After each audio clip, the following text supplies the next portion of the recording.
I'm now going to recognize myself for a brief opening statement. Secretary Rubio, I want to start by thanking you for your attendance today.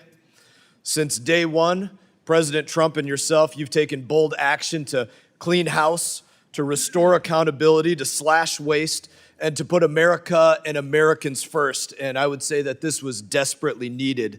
In the past 2 decades alone, the State Department's budget grew from about $9.5 billion to over $55 billion. And I think we could all easily say, for what? In any way, shape, or form did our foreign policy feel like it was 5 times more effective under Joe Biden? I think everybody would say no. Instead, we had a State Department that was literally a slush fund for many far-left bureaucrats, grifting non-government organizations and foreign adversaries like the Taliban.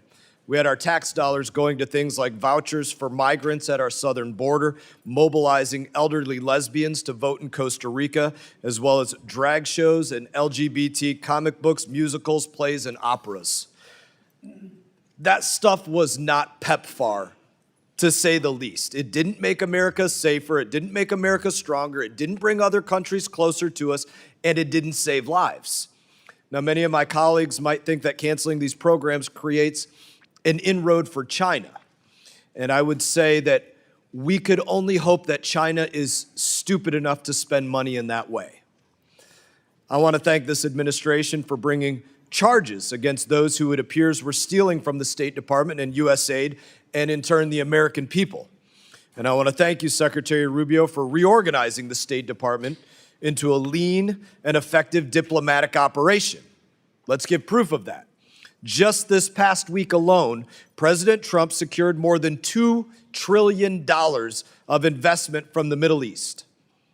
That is more than 10 times what Joe Biden secured from the Middle East during his entire 4 years in the White House, which is not entirely surprising considering under the Biden State Department, there was millions spent on programs like trans inclusion in Tunisia.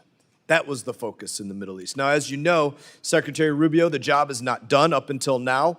Over 80% of the State Department has been unauthorized.